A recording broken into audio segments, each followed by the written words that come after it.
요한복음. 요한이 기록한 기쁜 소식. 저자는 요한. 그는 갈릴리 어부 출신으로 예수님의 행적과 순환 및 부활의 목격자인 사도입니다. 연대는 AD 70에서 95년경 사도 요한이 밤모섬에 유배되기 전에 기록되었습니다. 목적은 예수님이 본질상 하나님의 아들이요 성육신한 분이심을 증거하고 이를 믿는 자에게 영생이 주어짐을 전하는 것입니다. 1장. 우주가 존재하기 전에 말씀되시는 그리스도가 계셨다. 그분은 하나님과 함께 계셨으며 바로 그분이 하나님이셨다. 그리스도는 맨 처음부터 하나님과 함께 계셨고 모든 것은 그분을 통해서 창조되었으며 그분 없이 만들어진 것은 아무것도 없다. 그리스도 안에 생명이 있었으니 이 생명은 인류의 빛이었다. 이 빛이 어두움 속에서 빛나고 있었으나 어두움이 이 빛을 깨닫지 못하였다. 하나님이 보내신 요한이라는 사람이 있었다.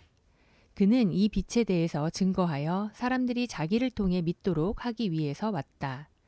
그는 빛이 아니었으며 다만 이 빛에 대하여 증거하러 온 것뿐이었다. 세상에 와서 모든 사람을 비추는 참 빛이 있었다. 그분이 세상에 계셨고 세상은 그분을 통해서 만들어졌는데도 세상이 그분을 알지 못했으며 자기 땅에 오셨으나 자기 백성들까지도 그분을 영접하지 않았다.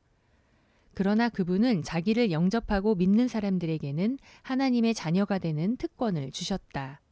이 사람들이 하나님의 자녀가 된 것은 핏줄이나 육체적 욕망이나 사람의 뜻으로 된 것이 아니라 하나님의 뜻에 의해서 된 것이다. 말씀 되시는 그리스도께서 사람이 되어 우리 가운데 사셨다. 우리가 그분의 영광을 보니 하나님 아버지의 외아들의 영광이었고 은혜와 진리가 충만하였다. 요한은 그분에 대하여 이렇게 외치며 증거하였다. 내가 전에 내 뒤에 오시는 분이 나보다 위대한 것은 그분이 나보다 먼저 계셨기 때문이라고 말했는데 그가 바로 이분이시다. 우리는 모두 그분의 넘치는 은혜를 한없이 받았다. 율법은 모세를 통해 주신 것이지만 은혜와 진리는 예수 그리스도를 통해 왔다. 지금까지 하나님을 본 사람은 없었다. 그러나 아버지의 품 안에 계시는 외아들이 그분을 알리셨다. 한 번은 예루살렘의 유대인들이 요한에게 제사장들과 레위인들을 보내 당신이 누구요? 하고 물어보게 하였다. 그래서 요한이 조금도 숨기지 않고 나는 그리스도가 아니다 하고 솔직하게 말하자 그들은 다시 물었다. 그러면 당신은 누구요? 엘리야요? 나는 엘리야가 아니다. 그럼 우리가 기다리는 예언자요? 나는 예언자도 아니다. 그렇다면 당신은 누구란 말이요?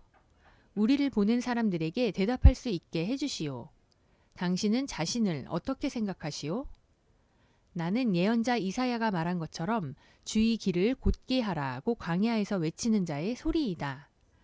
그때 바리새파 사람들이 보낸 자들이 요한에게 당신이 그리스도도 아니고 엘리야도 예언자도 아니라면 어째서 세례를 주시오? 하고 물었다.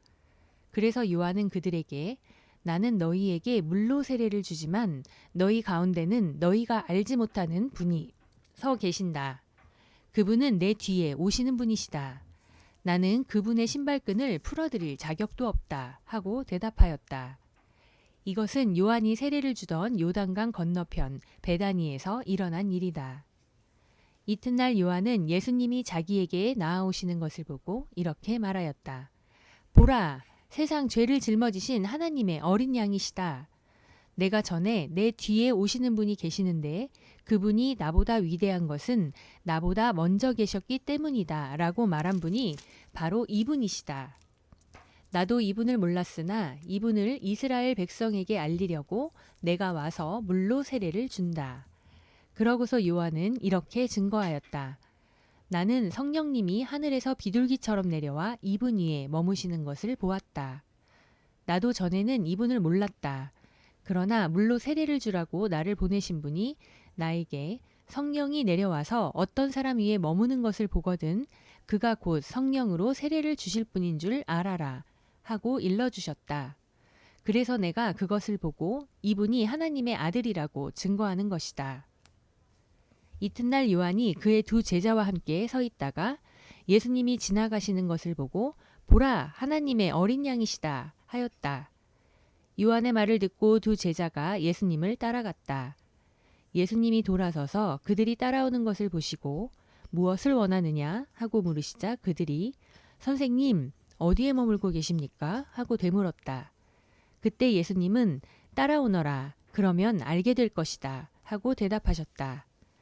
그래서 그들은 가서 예수님이 계시는 곳을 보고 그날 예수님과 함께 머물러 있었는데 때는 오후 4시쯤이었다.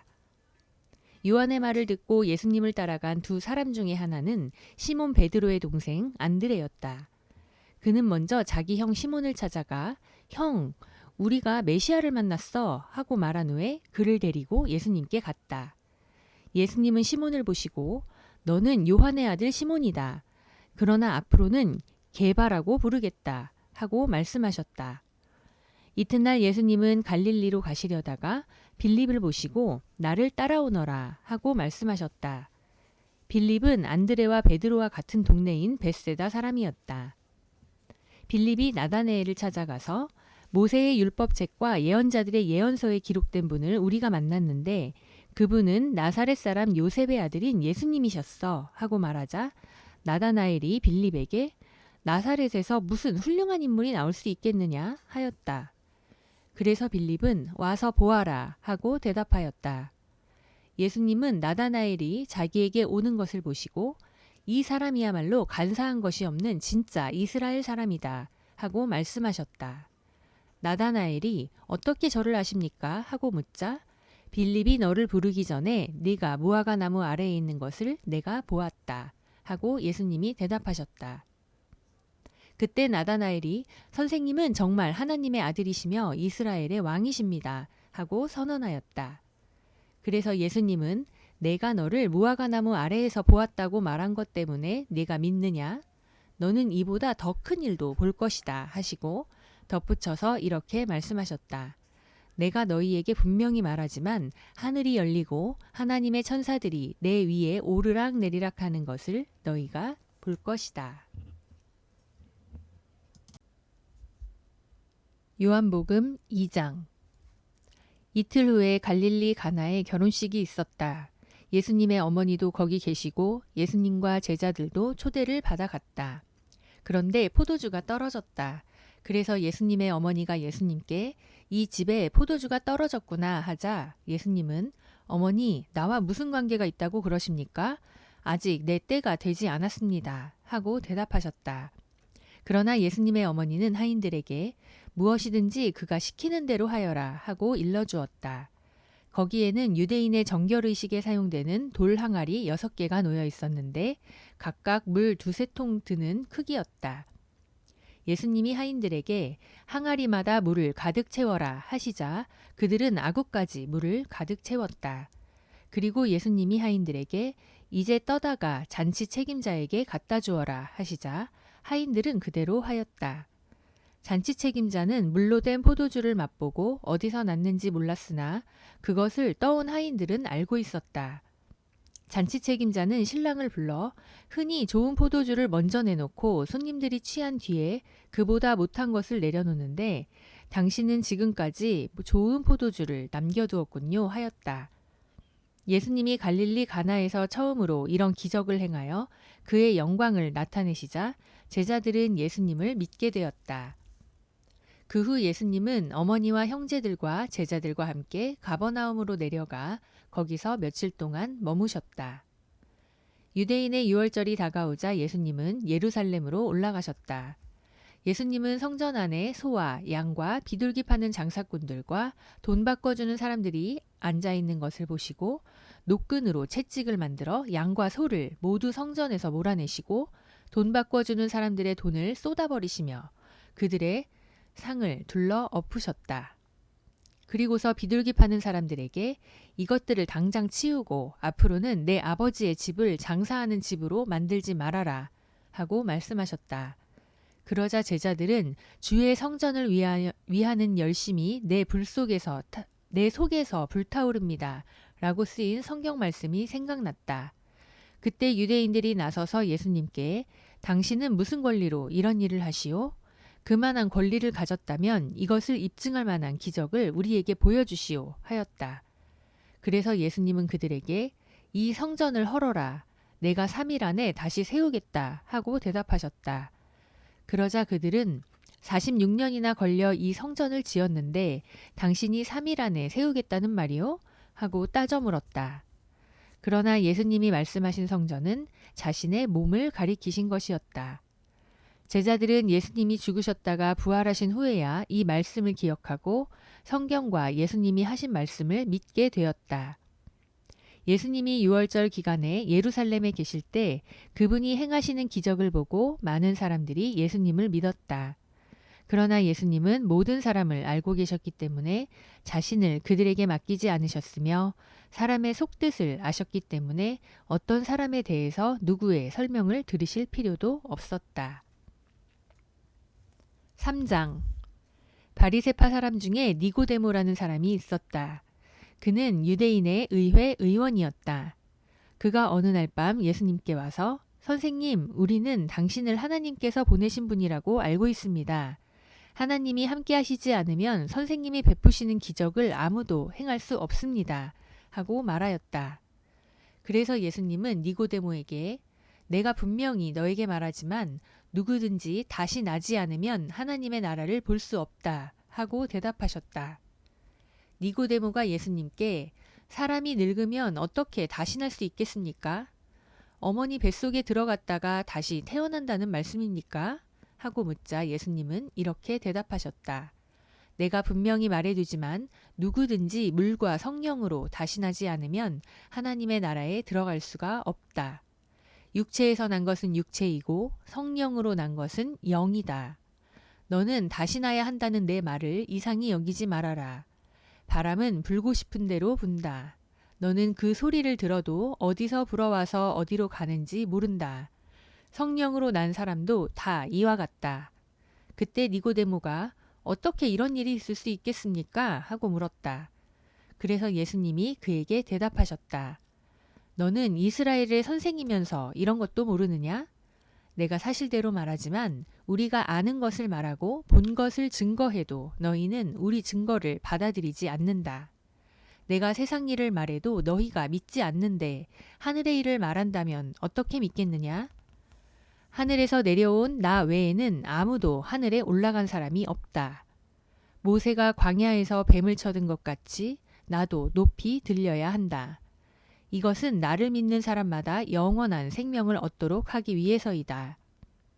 하나님이 세상을 무척 사랑하셔서 하나밖에 없는 외아들마저 보내주셨으니 누구든지 그를 믿기만 하면 멸망하지 않고 영원한 생명을 얻는다. 하나님은 세상을 심판하시려고 아들을 보내신 것이 아니라 그를 통해서 세상을 구원하시려고 보내셨다. 그를 믿는 사람은 심판을 받지 않지만 믿지 않는 사람은 하나님의 외아들의 이름을 믿지 않기 때문에 이미 심판을 받은 것이다. 심판의 근거는 빛이 세상에 왔으나 사람들이 자기들의 행위가 악함으로 빛보다 어두움을 더 사랑한 바로 그것이다. 악을 행하는 사람은 누구나 자기 행위가 드러날까봐 빛을 미워하며 빛으로 나아오지 않는다.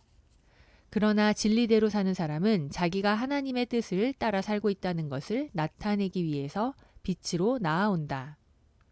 그 후에 예수님은 제자들과 함께 유대 지방으로 가셔서 얼마 동안 거기에 머물러 계시면서 세례를 주셨다. 요한도 물이 많은 살렘 부근의 에논에서 세례를 주자 사람들이 그에게 와서 세례를 받았다. 이때는 요한이 아직 감옥에 갇히기 전이었다.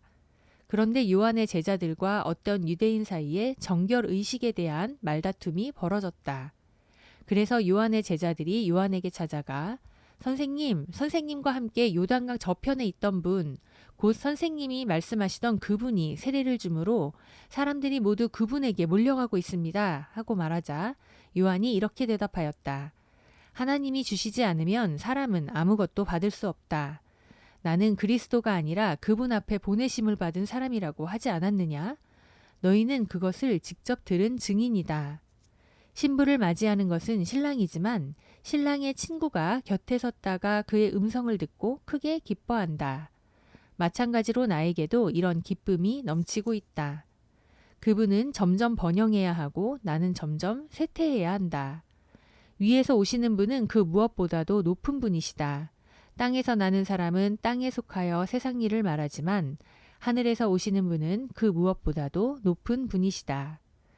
그분이 보고 들은 것을 증거하여도 그분의 증거를 받아들이는 사람이 없다. 그분의 증거를 받아들인 사람은 하나님이 참되신 분이라는 것을 인정하였다. 하나님이 보내신 분은 하나님의 말씀을 하신다. 이것은 하나님이 그분에게 성령을 한없이 주시기 때문이다. 아버지께서는 아들을 사랑하셔서 모든 것을 그분의 손에 맡기셨다. 누구든지 아들을 믿는 사람은 영원한 생명을 소유하게 되지만 아들을 믿지 않고 거절하는 사람은 영원한 생명을 얻지 못하고 오히려 하나님의 형벌을 받게 된다. 요한복음 4장. 예수님이 요한보다 더 많이 제자를 삼고 세례를 준다는 소문이 바리새파 사람들의 귀에 들어갔다. 그러나 예수님이 직접 세례를 주신 것이 아니라 제자들이 준 것이었다. 예수님은 이것을 아시고 유대를 떠나 다시 갈릴리로 향해 가셨는데 도중에 사마리아를 지나가셔야만 했다. 그래서 예수님은 수가라는 사마리아의 한 마을에 이르시게 되었다. 이 마을은 야곱이 그의 아들 요셉에게 준 땅에서 가깝고 또 야곱의 우물이 있는 곳이었다. 예수님은 여행에 피곤하여 우물가에 앉으셨다. 때는 낮 12시경이었다. 마침 사마리아 여자 하나가 물을 기르러 오자 예수님은 그녀에게 물을 좀 달라고 하셨다. 그때 제자들은 먹을 것을 사러 마을에 들어가고 없었다. 그 여자가 예수님께 당신은 유대인인데 어떻게 사마리아 여자인 나에게 물을 달라고 하십니까? 하였다. 이것은 유대인들과 사마리아인들이 서로 교제하지 않았기 때문이었다. 그래서 예수님이 그 여자에게 대답하셨다. 내가 만일 하나님의 선물과 또 물을 좀 달라고 하는 사람이 누군지 알았더라면 내가 그에게 생수를 달라고 했을 것이고 그는 너에게 생수를 주었을 것이다. 선생님, 물 기를 그릇도 없고 이 우물은 깊은데 어디서 그런 생수를 구한단 말씀입니까? 이 우물을 우리에게 준 우리 조상 야곱과 그의 아들들과 가축이 다 이 물을 마셨습니다. 선생님은 야곱보다도 위대하십니까? 이 물을 마시는 사람마다 다시 목마를 것이지만 내가 주는 물을 마시는 사람은 절대로 목마르지 않을 것이다. 참으로 내가 주는 물은 그에게 끊임없이 솟구쳐 나오는 영원한 생명의 샘물이 될 것이다. 선생님, 그런 물을 저에게 주십시오. 그러면 제가 다시는 목마르지도 않고 물을 기르러 여기까지 올 필요도 없을 것입니다. 가서 내 남편을 불러오너라. 저는 남편이 없습니다. 남편이 없다는 내 말이 옳다. 너에게는 남편이 5명이나 있었으나 지금 너와 함께 살고 있는 사람도 사실 내 남편이 아니고 보면 너는 바른 말을 한 것이다. 선생님, 제가 보니 선생님은 예언자이십니다. 우리 조상들은 이 산에서 예배를 드렸는데 유대인들은 예루살렘에 예배를 드려야 한다고 주장합니다. 여자여, 내 말을 믿어라. 이 산이든 예루살렘이든 아버지께 예배드리는 장소가 문제되지 않을 때가 오고 있다. 너희 사마리아 사람들은 알지 못하는 것을 예배하고 우리는 아는 것을 예배한다. 이것은 구원이 유대인에게서 나오기 때문이다. 아버지께 진정으로 예배하는 사람들이 영적인 진실한 예배를 드릴 때가 오는데 바로 이때이다. 아버지께서는 이렇게 예배하는 사람을 찾으신다. 하나님은 영이시다. 그래서 예배하는 사람은 영적인 진실한 예배를 드려야 하는 것이다. 그리스도라는 메시아가 오실 줄을 나는 알고 있습니다.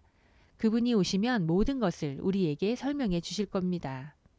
그러자 예수님은 너와 말하고 있는 내가 바로 그 메시아이다 하고 말씀하셨다. 바로 그때 제자들이 돌아와 예수님이 여자와 이야기하시는 것을 보고 이상히 여겼으나 예수님이 무엇을 원하시는지 또 왜 그 여자와 말씀하시는지 아무도 묻지 않았다. 그 여자가 물통을 버려두고 마을로 달려가서 사람들에게 다들 와서 좀 보세요. 나의 과거를 죄다 말해준 사람이 있어요. 이분이 그리스도가 아닐까요? 하자 사람들이 마을에서 나와 예수님께 모여들었다.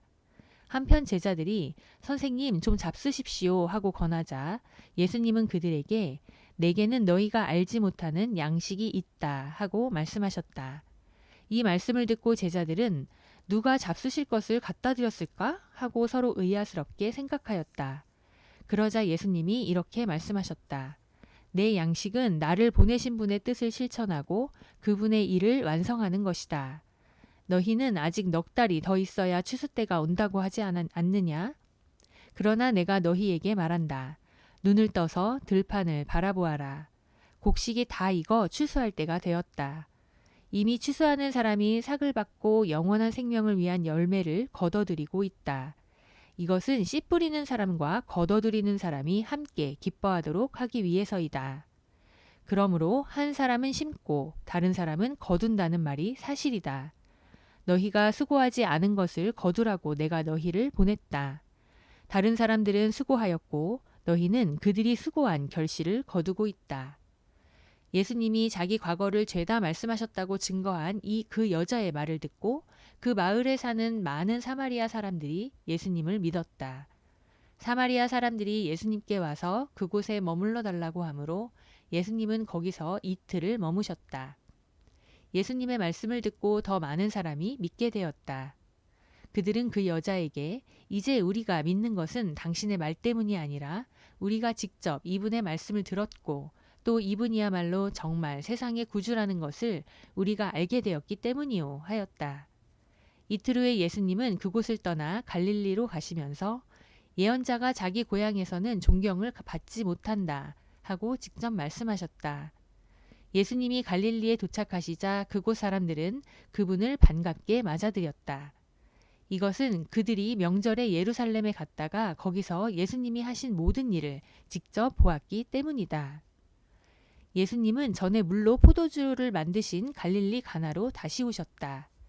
그곳에는 왕의 신하 한 사람이 있었는데 그의 아들이 가버나움에서 앓고 있었다. 그 신하는 예수님이 유대에서 갈릴리로 오셨다는 말을 듣고 예수님을 찾아가 가버나움으로 와서 다 죽게 된 자기 아들을 살려달라고 애원하였다. 그때 예수님이 그에게 너희가 기적과 신기한 일을 보지 않고는 쉽게 믿을지 않을 것이다 하고 말씀하시자 그는 예수님께 주님, 제 아이가 죽기 전에 어서 내려와 주십시오 하고 간청하였다. 그래서 예수님은 돌아가거라. 내 아들은 살았다 하고 말씀하셨다. 그 사람은 예수님의 말씀을 믿고 떠났다. 그는 가는 도중에 종들을 만나 아이가 살았다는 말을 듣고 병이 낫기 시작한 때를 물었다. 그러자 종들은 어제 오후 1시경에 열이 떨어졌다고 대답하였다. 그래서 아이 아버지는 예수님이 내 아들은 살았다 하고 말씀하신 바로 그때인 줄 알고 자기와 그의 집안이 다 예수님을 믿었다. 이것은 예수님이 유대에서 갈릴리로 오신 후 행하신 두 번째 기적이었다. 5장. 그 후 유대인의 명절이 되어 예수님은 예루살렘으로 올라가셨다. 예루살렘 양문 곁에는 히브리 말로 베데스다라는 못이 있고 그 둘레에는 행각 5채가 서 있었다. 이 행각에는 많은 환자, 소경, 절뚝박이, 손발이 마비된 사람들이 질비하게 누워 물이 움직이는 때를 기다리고 있었다. 그 못에는 가끔 천사가 내려와 물을 휘저어 놓곤 하는데 물을 휘저어 놓은 다음에 제일 먼저 들어가는 사람은 무슨 병이든지 다 나았다. 그런데 거기에 38년 동안 앓고 있는 환자가 있었다. 예수님은 그가 누워있는 것을 보시자 병이 벌써 오래된 줄 아시고 그에게 네가 낫고 싶으냐 하고 물으셨다. 그러자 그 환자는 선생님, 물이 움직일 때 나를 못에 넣어주는 사람이 없어 내가 가는 동안에 다른 사람이 먼저 들어갑니다 하고 대답하였다. 그때 예수님이 일어나 네 자리를 들고 걸어가거라 하시자 그는 곧 병이 나아 자리를 걷어들고 걸어갔다. 그런데 그날은 안식일이었다. 그래서 유대인들은 병이 나은 그 사람에게 안식일인데 당신이 자리를 들고 가는 것은 옳지 못한 일이요 하였다. 그가 나를 고쳐주신 분이 자리를 들고 걸어가라고 하시던데요 하자 도대체 그런 말을 한 사람이 누구요? 하고 그들이 물었다. 그러자 그 사람은 자기를 고쳐주신 분이 누군지 알지 못하였다. 왜냐하면 그곳에는 많은 사람이 있었고 예수님도 이미 자리를 뜨셨기 때문이었다. 그 후에 예수님은 성전에서 그 사람을 만나 이제는 병이 깨끗이 다 나았으니 더 무서운 병에 걸리지 않도록 다시는 죄를 짓지 말아라 하고 말씀하셨다. 그 사람이 유대인들에게 가서 자기를 낫게 하신 분이 예수님이라고 말하자 유대인들은 안식일에 이런 일을 한다고 예수님을 핍박하기 시작했다. 그러나 예수님은 그들에게 내 아버지께서 지금까지 일하심으로 나도 일한다 하고 말씀하셨다. 유대인들은 예수님이 안식일을 범할 뿐만 아니라 자신을 하나님과 똑같은 자리에 올려놓고 하나님을 친아버지라고 부른다는 이유로 더욱 예수님을 죽이려고 하였다. 그래서 예수님은 유대인들에게 이렇게 말씀하셨다. 내가 분명히 너희에게 말한다. 아들은 아버지가 하시는 일을 보지 않으면 혼자서는 아무것도 할 수 없다. 이것은 아버지께서 무엇을 하시든지 아들은 그대로 따라하기 때문이다. 아버지께서는 아들을 사랑하셔서 자기가 하시는 모든 일을 아들에게 다 보여주신다. 그렇다. 아버지는 이보다 더 큰 일도 아들에게 보여주셔서 너희를 깜짝 놀라게 하실 것이다. 아버지께서 죽은 사람들을 일으켜 살리시는 것처럼 아들도 자기가 원하는 사람들을 살린다. 아버지께서는 아무도 심판하시지 않고 심판하는 일을 모두 이들에게 맡겨 모든 사람이 아버지를 공경하듯이 아들도 공경하도록 하셨다.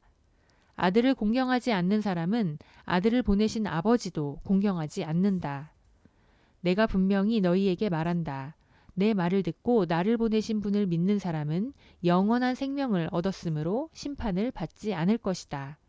그는 이미 죽음에서 생명으로 옮겨간 것이다. 내가 분명히 말한다. 죽은 사람들이 하나님의 아들의 음성을 들을 때가 오는데 바로 이때이다. 듣는 사람은 살아날 것이다. 아버지께서는 자기 속에 생명을 가지신 것처럼 아들에게도 생명을 주어 그 속에 갖게 하셨다. 그리고 아버지는 이들이 그리스도이기 때문에 그에게 심판하는 권세를 주셨다. 내가 하는 말에 놀라지 말아라. 죽은 사람들이 모두 아들의 음성을 듣고 무덤에서 나올 때가 온다. 선한 일을 한 사람은 부활하여 영원한 생명을 얻고 악한 일을 한 사람은 부활하여 심판을 받게 될 것이다. 나는 아무것도 내 마음대로 할 수 없다. 나는 듣는 그대로 심판한다. 그래서 내 심판은 공정하다. 이것은 내가 원하는 대로 하려는 것이 아니라 나를 보내신 분이 원하는 대로 하려고 하기 때문이다. 내가 만일 내 자신에 대해서 증거한다면 그것은 참된 증거가 될 수 없다. 그러나 나를 증거해 주시는 분이 따로 계신다. 나는 그분의 증거가 참된 것으로 안다. 너희가 요한에게 사람을 보냈을 때 그는 진리에 대하여 증거하였다. 하지만 나는 사람의 증거를 받지 않는다. 내가 이 말을 하는 것은 너희가 구원을 얻도록 하기 위해서이다. 요한은 타면서 빛을 내는 등불이었다. 그래서 너희는 그 빛 가운데서 잠시 기뻐하려고 하였다. 그러나 내게는 요한의 증거보다 더 큰 증거가 있다. 아버지께서 완성하라고 나에게 맡기신 일, 곧 지금 내가 하고 있는 바로 그 일이 아버지께서 나를 보내셨다는 것을 증거하고 있다. 그리고 나를 보내신 아버지께서도 직접 나를 증거하셨다. 너희는 그분의 음성을 들은 적도 없고 그분의 모습을 뵌 적도 없으며 또 그분의 말씀을 마음속에 간직하지도 못한다. 이것은 그분이 보내신 자를 너희가 믿지 않기 때문이다. 너희는 성경에서 영원한 생명을 얻은 줄로 생각하고 성경을 부지런히 연구하고 있는데 바로 이 성경이 나를 증거하고 있다. 그런데도 너희는 나에게 와서 영원한 생명을 얻으려고 하지 않는구나. 나는 사람들에게서 영광을 받지 않는다. 그러나 나는 너희에게 하나님을 사랑하는 마음이 없다는 것을 잘 알고 있다. 내가 내 아버지의 이름으로 왔어도 너희는 나를 맞아들이지 않았다. 그러나 만일 다른 사람이 자기 이름으로 오면 너희가 그를 기꺼이 맞아들일 것이다. 너희가 사람들에게서는 서로 칭찬을 받으려고 하면서도 한 분밖에 계시지 않는 하나님에게는 칭찬받으려고 하지 않으니 어떻게 나를 믿을 수 있겠느냐? 내가 너희를 아버지께 고소할 것이라고 생각치 말아라. 오히려 너희를 고소할 사람은 너희가 희망을 걸고 있는 모세이다. 너희가 정말 모세를 믿었다면 나도 믿었을 것이다. 이것은 모세가 나에 관해서 기록했기 때문이다. 그러나 너희가 모세의 글도 믿지 않으면서 어떻게 내 말을 믿겠느냐?